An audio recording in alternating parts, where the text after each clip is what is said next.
Excellence M. Macky Sall, pour traduire son option de faire de l'agriculture le moteur de la croissance de l'économie, a décidé de renforcer la formation en agriculture et aux métiers connexes en créant une université thématique, l'Université du Sine Saloum El Hadji Ibrahima Niass, au cœur du bassin arachidier et céréalier du Sénégal, une université pour la sécurité alimentaire, le développement durable et la prospérité.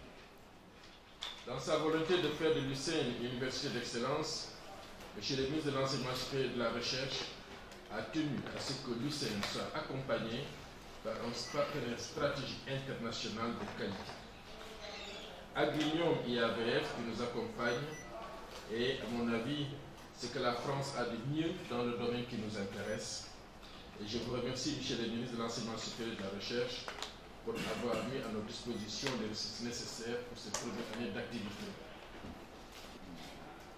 Le projet pédagogique de l'UCN prend en charge toutes les dimensions de la chaîne de valeur de l'agriculture, de la fourche à la fourchette et le cadre de vie, et propose des formations et de recherche et afférentes.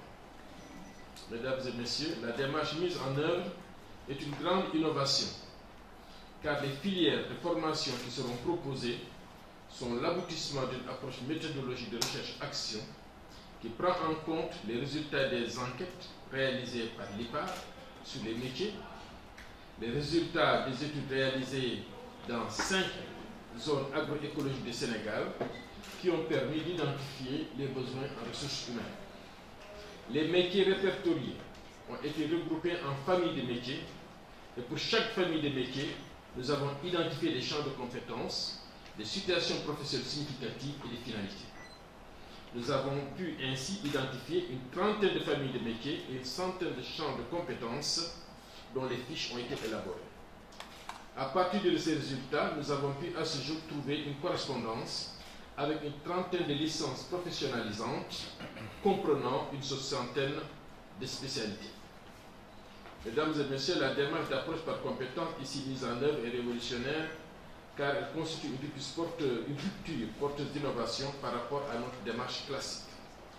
Nous partons des besoins identifiés pour proposer une offre de formation qui associe universitaires, chercheurs, développeurs, organisations de producteurs, secteur privé. Ainsi, nous allons donc nous attaquer à une étape cruciale pour finaliser notre offre de formation qui va nécessiter la disponibilité de personnel d'enseignement et de recherche.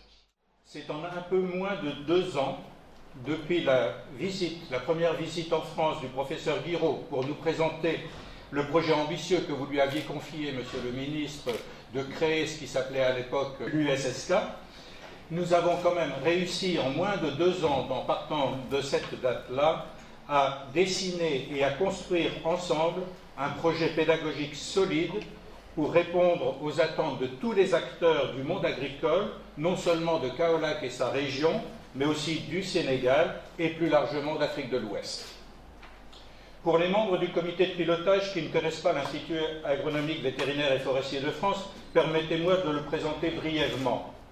Cet institut a succédé en avril 2015 à un consortium de 8 établissements de recherche et d'enseignement supérieur en agrosciences baptisé Agrinium. Ce consortium avait été créé en 2009 pour renforcer les liens entre la recherche et l'enseignement supérieur et accroître la lisibilité, la visibilité, l'attractivité, l'efficacité et le rayonnement international du dispositif français. Ce nouvel institut rassemble maintenant tous les établissements publics de recherche et d'enseignement supérieur sous la tutelle du ministère de l'Agriculture français et a conservé donc la marque Agrinium. Donc Agrinium, partenaire de l'UCN, est composé actuellement de 18 établissements, représentant 17 000 personnes, dont 6 700 chercheurs ou enseignants-chercheurs, 10 000 étudiants, 15 écoles doctorales, plus de 100 masters, une présence à l'international dans plus de 50 pays, dont le Sénégal avec une représentation régionale et 20 chercheurs en poste dans les structures nationales, dont le directeur est à côté de moi, Denis de Pommier.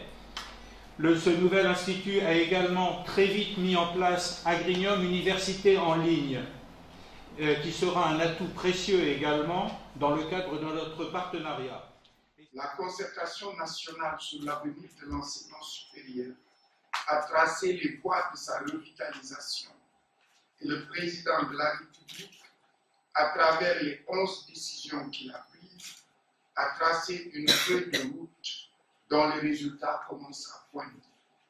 Je suis heureux de constater que plusieurs initiatives touchant une variété de domaines stratégiques, parmi lesquels les sciences agronomiques, celles de l'élevage, de la pêche, de la nutrition humaine et animale, des énergies renouvelables, de l'environnement et de la biodiversité, des sciences sociales, de l'hôtellerie, figurent au cœur des axes stratégiques du PSE.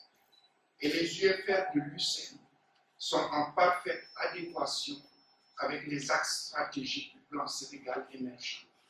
Aujourd'hui encore, je voudrais saluer l'effort du recteur de l'UCN, professeur Amadou Tidiane Guiro, pour la contribution innovante de l'UCN pour une formation en adéquation avec l'emploi. Cela contribuera sans nul doute à la résolution de la crise de l'emploi et à doter le secteur de l'agriculture dans toute sa chaîne de valeur de la masse critique de ressources humaines indispensable pour faire de l'agriculture le moteur de développement du Sénégal. Mesdames, Messieurs, l'UCN est un projet cher au chef de l'État, M. Macky Sall, qu'il a inscrit comme projet prioritaire dans le cadre du PSE. C'est pourquoi il nous paraît donc nécessaire et urgent de s'atteler à la levée de tous les obstacles d'ordre administratif et financier pour être prêt en octobre 2016, date retenue de la première rentrée universitaire de l'UCN.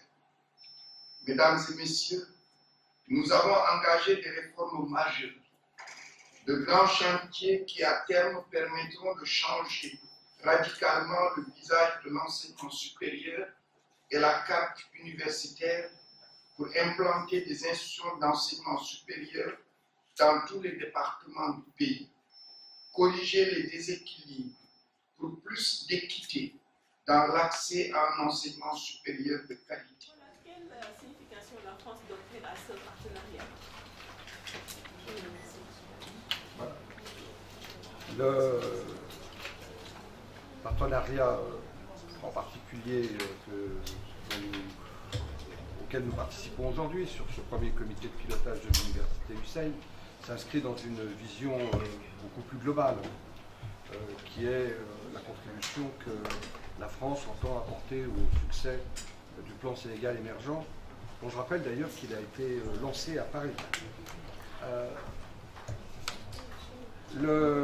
La priorité accordée par le PSE à l'agriculture, dans l'esprit des autorités françaises, doit se traduire par une volonté de coopération dans tous les domaines du PSE, qu'il s'agisse bien sûr de la production, mais aussi bien évidemment de la formation.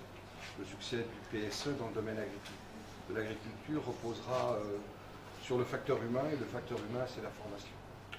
Et donc, nous sommes heureux et fiers de participer, bien sûr, avec un rôle, je crois, central en termes de conseil à travers Agrium, mais nous participons aussi et nous apportons notre contribution à la mise en place des ISEP et également à la mise en place de la formation professionnelle, puisque l'AFD finance des centres de formation professionnelle dans le domaine agricole.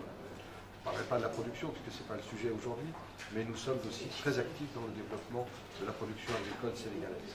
Donc c'est une vision globale de soutien au plan PSE. C'est aussi, je crois, un témoignage de confiance dans la grande entreprise réformatrice engagée par le gouvernement sénégalais sous l'autorité du président Macky Sall. Et toutes les mesures, et en particulier celles que le ministre vient d'évoquer, à l'évidence, mettent l'enseignement supérieur sénégalais en ordre de marche pour se tourner vers l'avenir et répondre à l'attente de la jeunesse.